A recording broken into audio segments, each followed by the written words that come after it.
live.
Okay, hello everybody.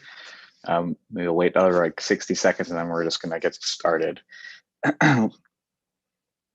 case you wanted to print it out and follow along that way, I will share the screen though. Here is a link to the source sheet we're going to use tonight. So again, we're just going to wait another 60 seconds, and then we'll get moving.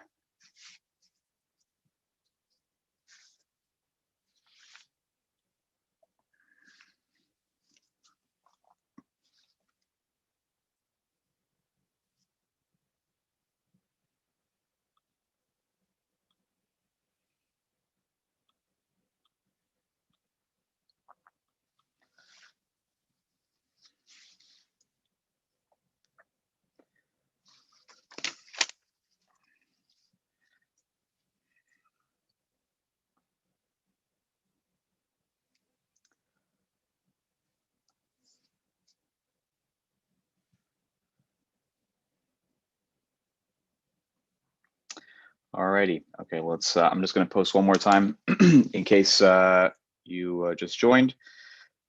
The source sheet is there. I'm gonna put it on the screen as well, so you don't need to print it out, but if you are, if you would like, that option is available.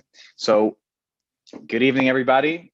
This is not the normal forum for a Shabbat HaGadol Derasha.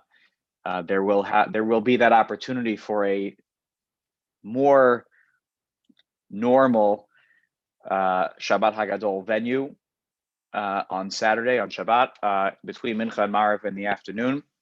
It's around 7 o'clock. Rabbi Morgenstern is going to give a Shabbat HaGadol Derasha in the tent/social hall. So if you would like a double dose, these days 2 doses is not a bad thing. So if you want 2 doses of Shabbat HaGadol, so that you are fully inoculated for Pesach, you can avail yourself of both opportunities. What I'd like to discuss tonight with you and learn with you and think through with you is a little bit more about Marror. It's something we consume at the Seder. It's a key symbol in the Seder. But I think that there's actually another layer to the Marror that we can uncover tonight. And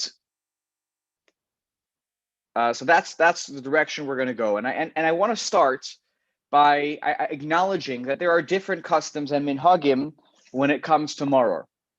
I grew up in a house where Marror made your eyes water and steam would shoot out of your ears. And somehow you had to eat enough of it. I don't even know how it's humanly possible, because we used the horseradish root. That's a very widespread custom coming from Europe. There are those whose custom it is to use lettuce, and something that's more in the lettuce family. Many use romaine lettuce, and so there are varying customs. But it's undoubtedly clear when we look in the Gemara, when we look actually in the Mishnah, and we look subsequently in the Shulchan Aruch, the Code of Jewish Law written by Rabbi Yosef Karo, which is really oftentimes what people are turning to understand the bottom line. What do I need to do? It's not the be all end all, but it is clear, and we'll take a look here now. I'm going to turn over to the source sheet, that Marror, in its ideal form, according to our tradition, was probably not the radish root, the horseradish root. Again, I'm not trying to uproot minhagim here, but the Shulchan Aruch even says the Ikar HaMitzvah, the really essential way to do the mitzvah of Marror, is to use chazeret, which is, again, in that family of greens, the bitter, but not, steam shooting out of your ear bitter lettuce. Right? It's a little bitter. It's a little bit of a mar taste. And there are others, and he lists them here, the Shulchan Aruch at the beginning of the source sheet. And I put it here. Chazeret is certainly number 1 on the list, and there are others that are listed here that fall into the category of what can be used for Marror. The Ramah, Rav Moshe Isserlis, who was the Ashkenazi posek, the Gadol, great Ashkenazi figure who wrote a gloss on the Shulchan Aruch. He added the Ashkenazi perspective when it was not in line with what Rav Yosef Karo had written down. And he says if you don't have any of these Yirakot, any of these greens that we mentioned before, he says use this other type of green, little bit bitter product, or Shar Yerek Mar, or some other bitter vegetable. So there is an open door here to some other things being included, but certainly the Ikar HaMitzvah is with Chazeret. Chazeret is the best way to do Marror. It's this lettuce type of Marror. Okay, so with that background, and again, the acknowledgement that minhagim are a little bit different when it comes to Marror, but understanding probably the original intent here, I'd like to think about the Manishtana. In the Manishtana, there is one of the four questions relates to Marror. The way it's listed in the Mishnah in Psachim, which as it appears also in our Haggadot, Shebechol Halelot Anu Ochlin Sh'ar Yirakot, that on all other nights we eat other vegetables, Shar Yirakot, other vegetables. Halayla Hazeh Marror. On this night, though, we eat Marror. So I want to, maybe I should even maybe make this interactive here. What's wrong when you just deal with that line, that on all other nights we eat other vegetables, tonight, Marror? What may jump out to any of you? You can raise your hand, you can unmute yourself. What's wrong a little bit with that sentence? Question, It doesn't say exclusively Marror. It doesn't say exclusively Marror, yeah. So you could eat Marror every other night as well. You can have a salad with bitter lettuce any night. Good. Okay, so it doesn't seem to be excluding it for other nights. What else? What else could be another problem here? Excellent, Hinda. Thank you for breaking the ice and allowing people to now join in. What else do we eat at the Seder that may fall in the vegetable category here? Karpas? Karpas. Excellent.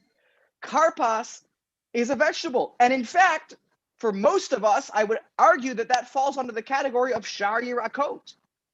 So we make this point when we have this question that on all other nights we eat Shar Yirakot, tonight Marror. What do you mean? We just 5 minutes ago ate Shar Yirakot. We just ate the other vegetables. So, I mean, the question is a little bit absurd. And it seems to be not in line with MS, with just truth about we're not only having Marror tonight, or we're not having Shar Yirakot. We are having Shar Yirakot for Karpas. We're having other vegetables for Karpas. And I want to show you now, there is actually another version of how this question, there's actually a second version of how this question is written. There are different Haggadot that have a manuscript, old manuscripts of Haggadot, and there's actually a word that's included. Anyone know? Anyone see in your own Haggadah sometimes? There's another word in that question. Anyone know from their own experience? Kulo. Okay, excellent. The word is kulo. Who said that, by the way? I couldn't catch who said that quickly. That was me, Dave Noble. Hey, Doc, how you doing? Okay, good. Yes. So the word kulo is in some Haggadot. There's in the parentheses. Let me show you something. Okay, this is a Haggadah. I'm gonna zoom in, so don't worry. I just want to show you. This is thanks to the folks at JTS who have a huge collection of old manuscripts and old just Jewish texts. This one is from the 1400s. You see here, they're not sure exactly where it's from. Italy, Germany. Okay, and these are kinds of things that were found in a Geniza. It was somewhere where it was found, and now they were able to uncover it. Take a look. This is a Haggadah from the 1400s. Okay, very simple, by the way. No, just simple. There's like words, and that's it. Words. Okay. Look at the Manishtana. It's a little hard to read because it got crinkled up probably in the Geniza. Manishtana halayla zami kol alot. So let's skip to our question here. Shebechol halelot anu ochlin she'ar. This says yirakot. Halayla hazeh. You have to read very carefully here. This, where my mouse is running over, looks like the word kulo, and then the word maror here is scrunched up. Okay, so you have a Haggadah here that doesn't even put it in parentheses. The Haggadah here is saying that on all other nights we eat other vegetables, but tonight we eat only maror. Now this strengthens the problem, or makes the problem worse, because if we just 5 minutes ago ate karpas, which is other vegetables, then how could we say on all other nights we eat karpas, and today we only eat maror, at least within the vegetable category, or within at least official eating, maybe putting aside what you eat at Shulchan Aruch. Of the official eatings at the Seder, one of them is Shar Yirakot. I'll just show you this for fun here. This is a Haggadah from Germany, 15th century. So you see here, let's zoom into this Haggadah, and you get the same thing here. You go, Shebechol halelot anu ochlin she'ar yirakot halayla hazeh. Oh no, sorry. Here, this one doesn't have it, right? This one, oh sorry, no. Halayla hazeh, yeah, kulo, right here. Sorry, right here, kulo maror. Okay, here is a Haggadah from Spain, 1400s, and once again, here, look at this. By the way, Shebechol anu ochlin she'ar yirakot halayla hazeh maror. That's like our text, but look at this question that's written. The other question that's written here in this Haggadah from the 1400s in Spain. Shebechol halilot ein anu matpilin b'maror afilu pamachat. On all other nights, we never take maror and dip it ever. Halayla hazeh, we take the maror shtei pa'amim and we dip it twice. I don't know. Have you been to a Seder where they dip maror twice? Then okay. Don't say that the korech part with the sandwich is, that's. Might not even have to dip it in the charoset, by the way. But it seems here that the two dippings of the Seder, according to this Haggadah in the 1400s, they're both with maror. So what's going on here? Something is wrong with this question. It's not a vegetable. Sorry, say that again. Parsley is not a vegetable. I'm sorry, it's Fred Danzig. Parsley is not a vegetable. It's a flowering plant. Parsley is not a vegetable. It's a flowering plant. Okay. But why can't you use maror for karpas? Oh, okay. Yeah, because thank you. And then you fulfill both parts of this. Okay, good, excellent. Yeah, but if you use parsley for karpas, you're using the flowering plant, so you're not violating the. So, Fred, the answer here on this one is I'm being. I should explain it this way, and we'll see in a moment. What bracha do you make on parsley? What's the bracha you make on parsley when you eat parsley? If you eat parsley plain? Hadama. Yeah, it's hadama. So the key here is that whatever you're using for karpas is hadama. Something, whether we classify it officially as a vegetable or not is not really. I'm using that loosely here. It's really another thing that will be under the bracha of borei pri hadama. Okay, so good. I just want to set the table here. Okay, thank you to everybody who chimed in here. Okay, now, well, let's go back and let's start investigating here. What is going on? How do we make sense of all this? Let's go over here to the source sheet. And by the way, I just want to throw in here Tosfot in this Gemara, Kuf Ted Zayin, source number 3. He says here, Halayla zeh maror, and Tosfot says, Hadalo Omar Kulo Maror, and that which we don't say that it's all maror on Seder night is because Achlin Shar Yirakot V'Tibul Rishon, when we dip the first time, Karpas, we do have other vegetables, other things that are under the category of borei pri hadama. But it's clear that Tosfot here is aware, I think, of another version of the text that says, on this night we eat only maror. He says we don't say that because we use something else for karpas. Okay, so that is sort of question number 1 here. What's going on with the Manishana? It seems a little bit off.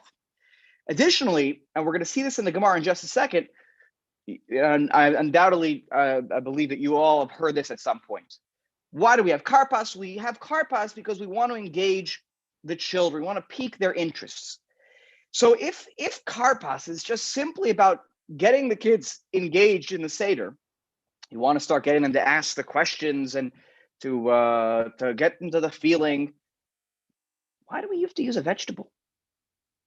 Why? So sorry, to cover Fred's point. Why use something that has to be borei pri ha'adama? Why can't I use a grapefruit? I have a great idea how to grab the kids' attention. Take a grapefruit and throw it against the wall 3 times, and then they'll get their attention. Dad, why are you throwing it? Why are you throwing a grapefruit on the wall?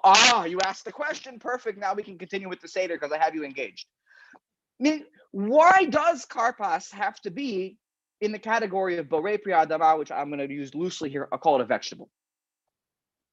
Right? That's also a mystery. Why does it have to be that? Okay. Let's take a look. We're going to kind of move through some of these sources quickly. I'm just going to look at little snippets here and there. The Gemara, as I mentioned a moment ago, believes that children getting engaged is the key for Karpas. But look how the Gemara phrases something around that point.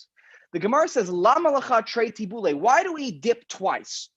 Viewing the unit of dipping as something that there are 2 dippings, and perhaps suggesting that there is a connection between these 2 dippings, that they're not just random. Okay, in the beginning I dip the Karpas, in the end I dip the Marror. Why do we need 2 dippings? Right? Here the question is, if you and the Gemara here actually assumes that maybe you use Marror for the first one, right? I already dipped once. I dipped once. Why do I have to dip twice? There seems to be a need to have 2 dippings. That there is a symbolism that's connected between these 2. And you see over here, trei tibule, lamali. Why do we have these 2 dippings? And the answer the Gemara gives, because we want to have. It should be something recognizable for the children. There's something different going on here. There's something that I should recognize. It doesn't, by the way, ever say, the Gemara never says that we want the kids to start asking questions when it comes to this first dipping, what we call Karpas. By other things in the Seder, by the way, it does say we want the kids to ask questions. When we're supposed to take the Seder table away at a certain point right before we begin Magid, so that the kids start asking questions. And hey, why did you just take the table away? The Gemara says that. It's to get them to ask questions. When it comes to this first dipping we call Karpas, the Gemara says, yes, it's about kids, but it's not about them asking questions.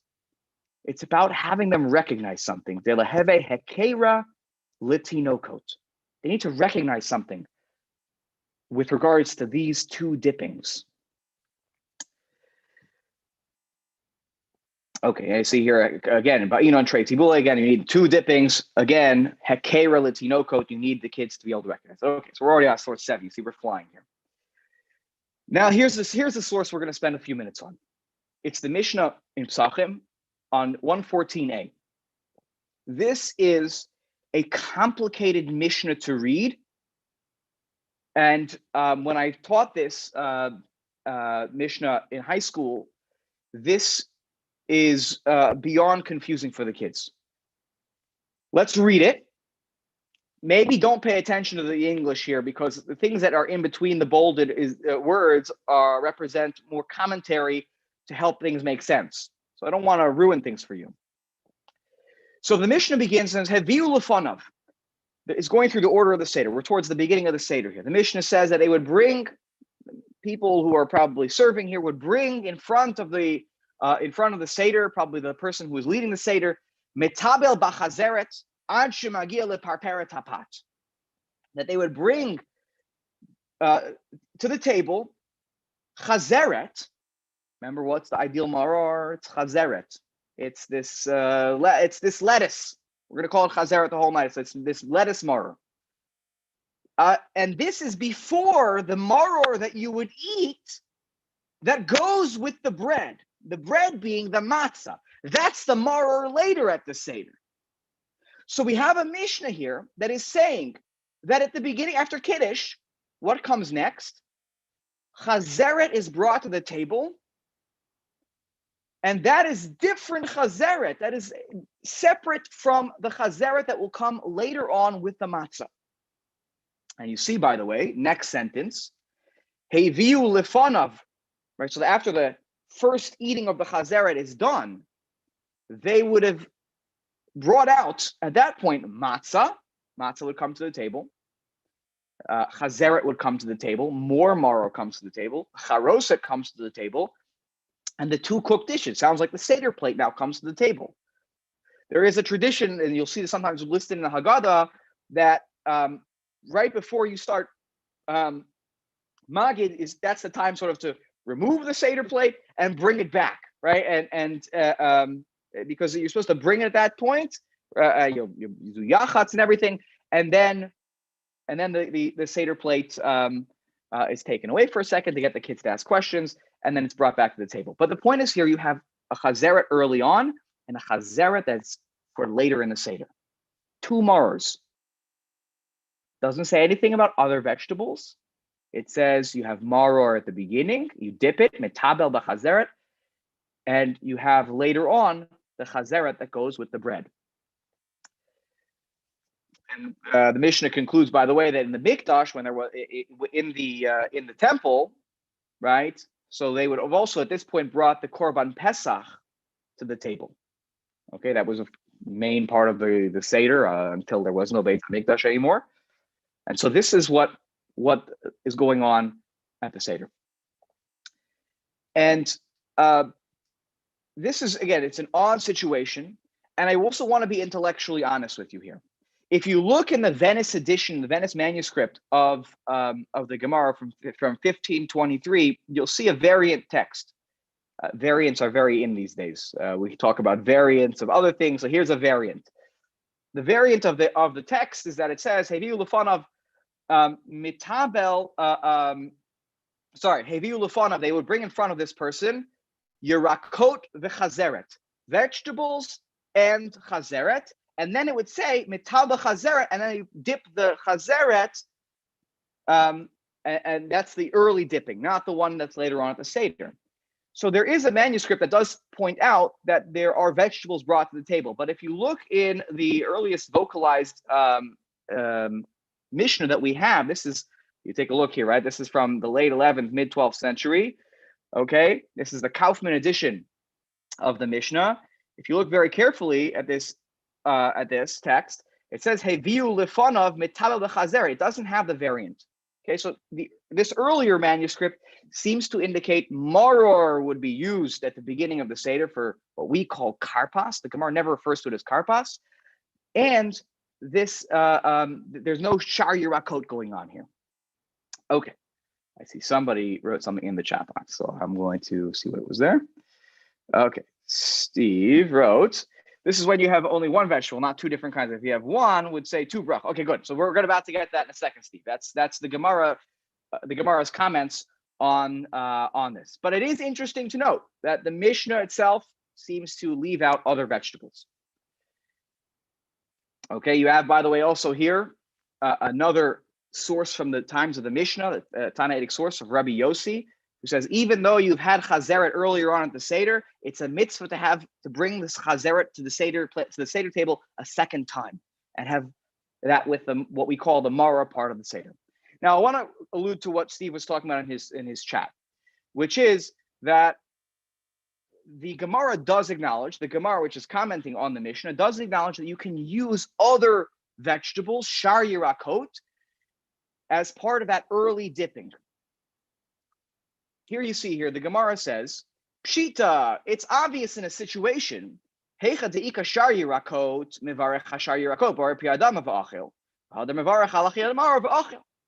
if you have other vegetables, though the Mishnah never made allusion to this, but if you have other vegetables that you could use at the first dipping at the Seder, so you can go ahead and use that and say Borei Pri Hadama when you eat that and eat. Though, again, I ask you, why is it so important that it be a Borei Pri Hadama? The Gemara is insisting that it be that here. But why? Why must it be a Borei Pri? Why can't it say, Pshita, Hechadika, Shar Ochel, Mevarech, Ha'etz al Tapuzim, whatever. And then later on, when you eat the maror in such a situation, you would make the bracha of al achilat maror, the mitzvah bracha, and you would eat it. The Gemara continues and says, But hecha deleka elachasa, when you only have the lettuce, you only have the chazeret, you only have the maror. So that's all you're going to eat. So what do? So Rav Huna says mevarach meikara amara. So now you're having maror twice at the seder. So when do you make the brachot? So you make maror pri adama the first time and you eat it. Ulavasofa, when you eat the maror again later on at the seder, mevarach ala achilat maror ve'achil. You make the bracha of al achilat maror, and you're good to go. That's enough, and you eat it. So you have here a situation that's spelled out of when there are other vegetables, and then a situation when there's only the maror. And what do you do with the brachot? So, okay, go to bed. I just got a drop off from a book read in bed. Okay, so this is the Gemara. Okay, somebody commented here, so let me just stop and take a look here. Okay, so Steve is writing in the chat box, right? 2 different dippings for 2 different themes. So that very well could be the case. There could be 2 different, there's symbolism for one and symbolism for the other. And so you need to separate it. But at the end of the day, we see here there's a very strong connection to maror being at least associated with the first dipping. So I acknowledge what you're saying, Steve. Let's keep going here, and then we'll come back around hopefully to your point. The Gemara continues and says, this is all a continuation of the same Gemara. We're on source number 11 if you printed it out at home. Mar kifla Rav Chisda. Rav Chisda, who was of the opinion that you had to make the bracha for the maror earlier on, meaning you can't wait until the later part. So you're doing the mitzvah early on in the night, which is pretty weird. We wouldn't do maror so early on in the night. He says, "La'achar shemilei kreso hemenu chozer mevarech aleha." You, Rav Huna, you want to make the bracha for maror all the way at the end, even though you've already eaten maror. But come on, your stomach is filled with it. How can you then say, "Oh, I'm going to go back later on. Now I'm going to acknowledge the maror as a mitzvah and make the bracha"? Ela Amar Rav Chisda. Oh, sorry, I already gave away his opinion. Sorry. Meikara mevarech aleha bor pi adama ve'alachel maror ve'achel ulevasof achel achilat chasa below bracha. Rav Chisda says that you make both brachot at the beginning, bor pri adama and al achilat maror at the beginning, and then at the end you eat the chasa, the lettuce, the maror, without a bracha at all. Okay? Which again, not what we do. I acknowledge that. It's not our custom. It's not in the HaGadol. But it's important to understand the origins of Karpas and the origins of Marror and perhaps their connection. So the Gemara then concludes and says, B'Surya, okay, and this is important. In Syria, Avdi Rav Huna. What does the word Avdi mean in Aramaic? Anyone know? I'm going to stop here for a second. I'm going to give everyone a chance. I'm going to give you back your powers to talk. What does the word Avdi mean in Aramaic? Avad. Ayin Bet Dalid. In Hebrew, what's its Hebrew equivalent? Anybody know? Servant. Asa. It's right. So it's not servant. In Hebrew, Eved is a servant, but in Aramaic, it is Asa. So we have here a testimony from the Gemara telling us in Syria, they followed the opinion of Rav Huna. Okay, is everyone able to see? By the way, I'm seeing here it says shared screen is paused. Sorry, 1 second. Let me just try to fix the issue. Here we go. Hopefully this is better. Okay. In Syria, they followed the opinion of Rav Huna. I mean, they did it. This is what they did. They followed Rav Huna. The Rav Sheshet Berei Rav Yehoshua. Rav Sheshet, the son of Rav Yehoshua, he doesn't say how he paskin in this theoretical question. Oved ke Rav Chisda. He acted in accordance with Rav Chisda. Meaning, practically speaking, it sounds like this is what was happening. This is not a theoretical question. At least some people were engaging with having maror at the beginning and maror at the end. And it was a question, who do we paskin like with the brachot? Who do we follow with regards to when you say each bracha? And then the Gemara adds in v'hilchat kavate de Rav Chisda. the halacha accords with Rav Chisda that you would make the bracha of Borei Pri Ha'adama initially and Al Achilat Marror initially when you're eating what we call Karpas, and later on when you eat it at the Marror part of the Seder, you wouldn't make any bracha at all. Now, so you have your sort of a classic Gemara sugya, right? You have a back and forth, and at the end, here's how some people did this, and here's how other people did this, and here's the bottom line halacha. Now, sometimes there are also, after you get that, you'll get a little ma'aseh. You'll get a little story in the Gemara. And you have to think about what's the purpose of the story? Why is this story here? Why is it at all relevant? So here's a little ma'aseh right after the halacha is given. Rav Acha, berei de Rava, Rav Acha, the son of Rava, mehadar ashar yirakot, la'apoke nafshe miplukta. He would seek out, he would search for other vegetables. It was the 13th, 14th of Nisan. He's getting all his. He went to seasons, and he wanted to get everything for the Seder. So he shopped for his matzah. He got some, got the shank bone. No, he had a Korban Pesach back then. So, but you wouldn't have gotten the seasons. And he got everything in for the Seder, and he would make sure to search for. It's an interesting word, to search for other vegetables to remove himself from this dispute between Rav Huna and Rav Chisda. You know what? Let me not get involved, and everybody will be happy. I'll use other vegetables for the Karpas part of the Seder. I'll make the Hadama, and I'll use Marror later on, and it's Al Achilat Marror, because everybody agrees on that halacha. Why should I get myself involved in such a dispute? So it's interesting. Were there so few vegetables where Rav Acha lived that he had to search for other vegetables to remove himself from this whole machloket? He's trying to, why does the Gemara tell us this? I mean, it's also obvious, by the way, so you can follow the other opinion. And why do we need to be told this? That this is what Rav Acha specifically did this? Because I would argue, by the way, this is our practice. We don't go out of our way to use maror twice. We use other vegetables.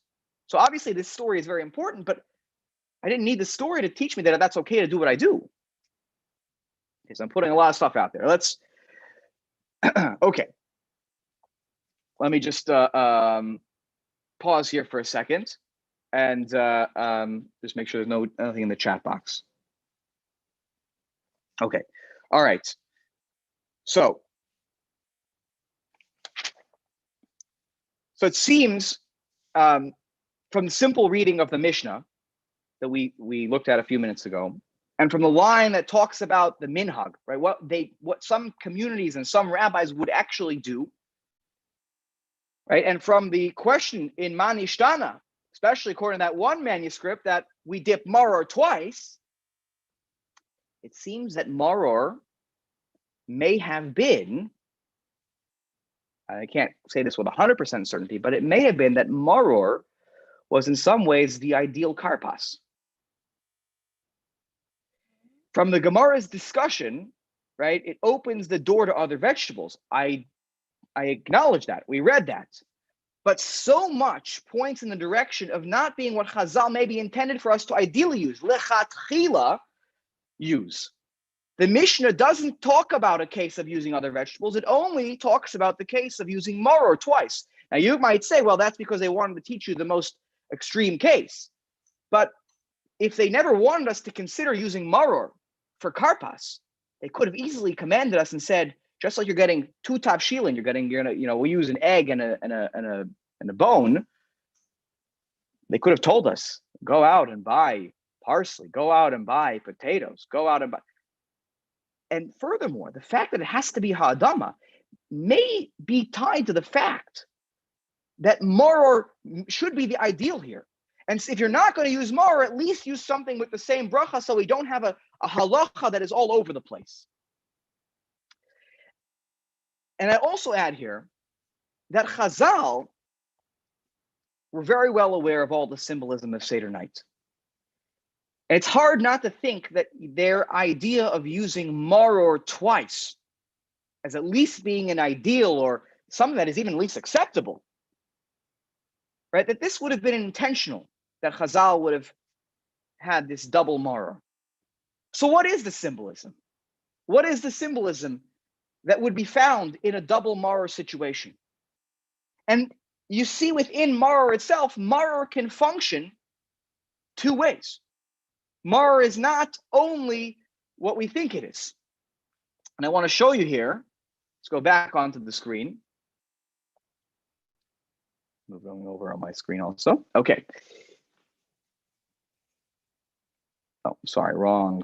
I shared the wrong screen. My apologies. Let's try that again. It was an earlier iteration of this.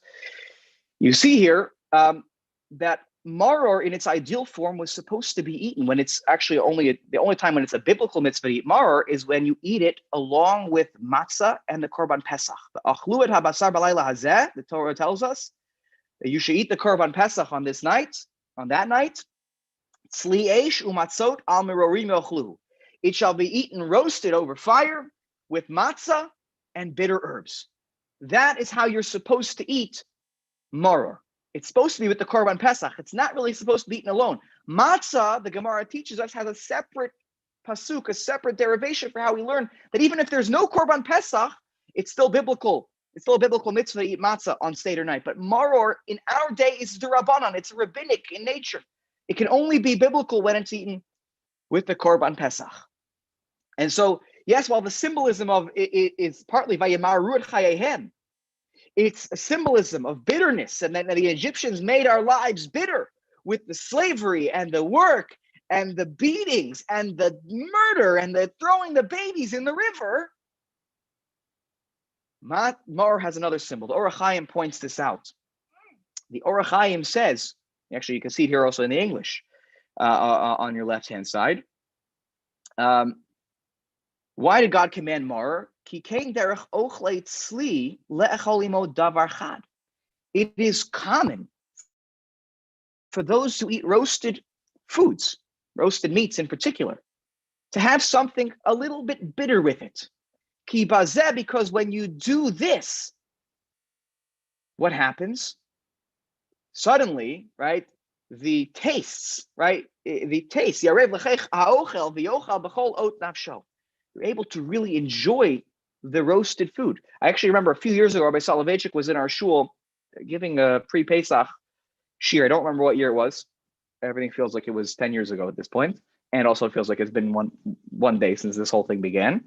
But he spoke about there, right, that from a culinary sense, this I've never noticed this, but apparently this is true, that when you use greens, a little bit bitter greens, what you end up having when you mix it with roasted meat is you have this even more delicious hamburger, even more delicious roasted meat. It is something that is very, very tasty. And so even in the taste, it enhances the taste. And the symbolism there is that the bitterness of all we went through, the difficulty, the challenge, the hurt, the anguish, it helps us appreciate the symbolism of the Korban Pesach, redemption, right? That was the food we ate on the night of the beginning of our redemption. And so you see that Marror has a dual symbolism. When you eat it with other foods, it has a certain symbol. And when you eat it alone, it can feel a different way. And so what we see is that maybe the Marror that we eat at the beginning, the Marror that's in the Mishnah's first Marror, right? That really represents the Vayamaru et Chayehem, the bitterness of the Jewish experience, the bitterness of our ancestors. To feel that at the beginning of the night, that's really important to feel that. Get ourselves into that framework. But when we eat Marror the second time, and when there was a Korban Pesach, this is the last thing you ate at the Seder, which was this matzah, Marror, and Korban Pesach combination. It was eaten, and the bitterness of the lettuce enhanced the meat. And maybe that symbolism is that once we've been able to take that bitter experience, right, which represents a difficulty of our slavery, right? And we then move it to then we use it again at the end of the Seder. But what we're saying is that we can use that experience, the challenge, the hurt, the hardship, to enhance the redemption, to give the redemption some flavor, to help us appreciate the good that we have in our life. Because it wasn't always this way. But you could say, well, then why don't I maybe just I'll eat the Korban Pesach, I mean, why do we have to still keep the Marror around? And we'll just get rid of it. That was the bitter thing. Like, why didn't you even have a kind of a symbol of bitterness? So we'll get there in just a second. But I wanted to show you one more thing here relating to this. You see in the Yerushalmi, the Talmud Yerushalmi, so what I was teaching you was the Talmud Bavli until now. In the Yerushalmi, when it talks about this topic, you also see here that Rabbi Yochanan, according to one opinion, and one teaching of what Rabbi Yochanan said, he says, oh yeah, you have to dip the chazeret twice, the Marror twice. But Rabbi Zeira quoted Rabbi Yochanan, no, you heard him wrong. He said, don't dip chazeret twice, right? They're living now in a post-Beit HaMikdash world. There's no more Korban Pesach. So what is the Marror at the end of the Seder enhancing, practically speaking? There's no meat. There's no roasted meat. He said, don't have the chazeret 2 times. And Rabbi Reish Lakish says, right, if you didn't have if you didn't dip it the first time, so you need to dip it the second time. But it sounds like don't dip the chazeret twice. Chazeret twice, no. Seems like in the Yerushalmi, there's a move away from using chazeret twice. And maybe that story about Rav Acha in our Gemara that we saw before, Rav Acha, who avoids this whole thing, because he's looking for other vegetables. Maybe that's there because the Gemara is trying to move us away from this symbolism. Because when you have plain Marror at the end and plain Marror at the beginning, it's just Marror. You lose the symbolism of what the Marror mixed with the meat is all about. And so we ended up just doing it once, separated, don't have this dual symbolism. But, right, really what this was supposed to do, this symbol, the Hekera L'Tinoko, right? It wasn't supposed to get them to ask questions. They were supposed to recognize something. What were the kids supposed to recognize on Seder night? They were supposed to recognize how to take tragedy, how to take bitterness, and move it forward in our life. Move it to a place in our life of redemption so that it colors our redemption. It enhances our redemption. It makes us appreciate our redemption, right? That lesson, Bizman Shebeit HaMikdash Haya Kayam, when the Beit HaMikdash stood, was, you could taste that message. You could see it, you could experience it. But maybe that message got lost along the way when there was no Beit HaMikdash. And maybe that's where some of the rabbis in the Gemara are trying to push us in the direction of using Shar Yerakot. And I think this idea of using tragedy and keeping it around, letting it sit there, is really important. Take a look here. This I give credit to Rabbi Adam Starr, who's a rabbi in Atlanta. I saw this on a source sheet that he put together. This is from a book written by Megan Devine, that it's okay that you are not okay, meeting grief and loss in a culture that does not understand. And she writes here, we got this idea that there are only 2 options in grief. You're either going to be stuck in your pain, doomed to spend the rest of your life in a rocking corner of your basement wearing sackcloth, or you're going to triumph over grief, be transformed and come back even better than you were before. Just 2 options, on, off, eternally broken or completely healed.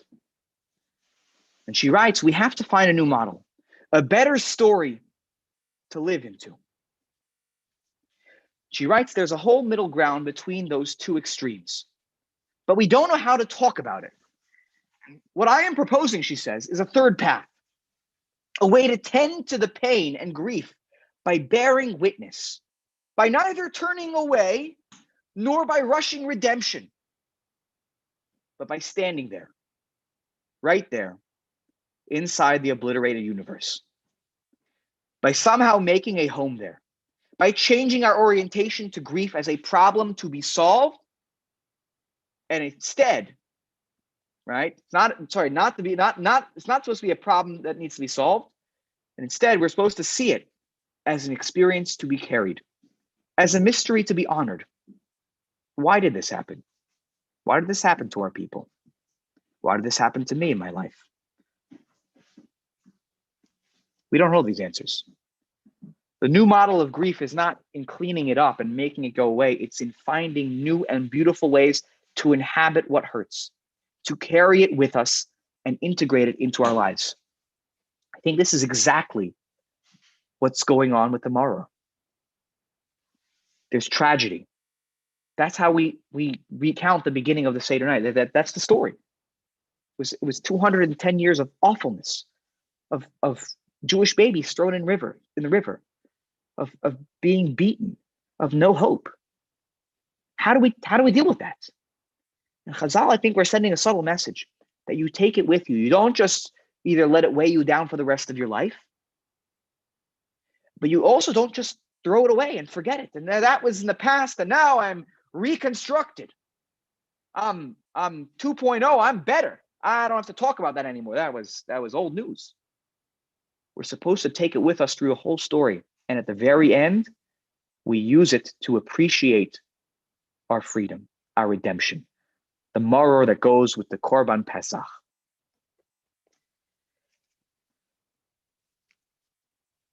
I want to show you here just one more source in the Gemara and Rashi's comment, that this idea is something that Chazal were acutely aware of, that you don't just ignore tragedy, you don't let tragedy define the rest of our life, but it's something we carry with us and we honor it. Tanu Rabbanan, the rabbis taught, Mi katav Megillat Tanit. Who wrote Megillat Tanit? Megillat Tanit is, as you see, it's listed on the left here in the commentary. It's a list of the days of Geula, of redemption, that were established as celebrations for generations. You weren't allowed to fast on those days. You're not allowed to fast on those days. And there's a whole, here's what happened on this day and on that day, etc., etc. Amru Hananya ben Chizkiah. Hananya ben Chizkiah said the following, and his support, and those who were with him, Messiato. Shehayu mechavin et hatzarot. Who wrote this? Who wrote this? Hananya and ben Chizkiah, and those along with him. Why did they write it? Because they loved, and I don't mean love in the sense that they were happy this happened. They loved difficult situations. They held dear the tzarot of life. Rashi explains what it means to hold dear the tzarot of life. Shenig olin mehen. To them they hold dear the difficult situations that we were redeemed from. The hanes chaviv aleim, and the miracle that we're in a better place is so special to me. So the whole, and so therefore I have to mention and to praise God, etc., etc. And this is like a mini Yom Tov day. But the way the Gemara terms it is mechavin et hatzarot. They held dear the tzarot, the difficulties, the troubles, the tragedies. Not because it was good that it happened, but because if we want to do the best we can, emerging through tzarot, through difficulty and tragedy, we need to take it with us. We need to hold it close to us and live in that space. Let it enhance our appreciation of everything that we have today. And we talk about the world that we've been in for the last year plus now. And there's so many human beings who've lost their lives, their livelihoods, a lot of challenges. And I think a lot of us are ready when the time comes, Bezrat Hashem soon, when this is behind us, that we want to just leave it behind and just literally rip our mask off and throw it in the garbage, burn it, and everything. I'm not suggesting we should continue wearing masks for the rest of our life. I'm not suggesting that. But it would be a disservice to ourselves to pretend that this has not affected us in a deep and profound way. that it has not affected our children in a deep and profound way. And to just emerge from this like nothing has taken place, and oh no, I'm better for it now, but like, you know, that's I don't have to recall this ever for the rest of my life.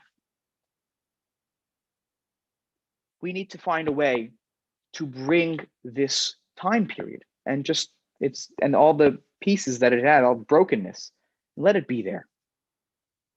Let it color our life as we go forward. That we should never, ever take for granted certain things that we did before. Like, that's a lesson that we can take with us. That's something that how we can use this moment to grow. And I would say the same goes in personal tragedy, whether it's loss of a loved one, or talking about a very difficult period in somebody's life, whatever the situation. I don't want to get into specifics. We need to try our best to take that brokenness and live in it, and fully acknowledge it, and use it to color our life going forward, to learn and to grow from it, to become more sensitive people, to become more humble, and to find something to grow from it, that there's a lot of positive that is flavored by the negative that we never wanted in our life. This is something the Chazal understood very well, I believe, and they wanted to teach it to our children. They wanted our children to recognize it, that there's a Marror at the beginning of this story, and it's by itself. But once we get through this, we can take the Marror in our life and we can wrap it up in a sandwich, and we can appreciate how much more we have in our life than maybe we realized. Appreciate the redemption that we have. Let's take a look here at the chat comments. I'm gonna also unmute myself here, or unmute everybody, or actually you can unmute yourself. Happy to take questions. I appreciate that you all came on a Thursday night. It's not easy to learn Torah together. I hope that this Pesach is truly the last of this Magefa, and that we don't know of such tragedies and difficulties and for the rest of our lives, but that we take this moment and that we always take it with us, and we learn from it and we grow from it. I thank you for joining me. Let me take a look here at the chat comments. I'm going to take a look here. Go. Okay, Baruch, yeah. So Edna, you wrote here. Oh, sorry, I'm going back here. Can you use strawberries or bananas for Hadama? Yeah, the answer is yes. I think Rav Tight, if I'm not mistaken, is in New Jersey.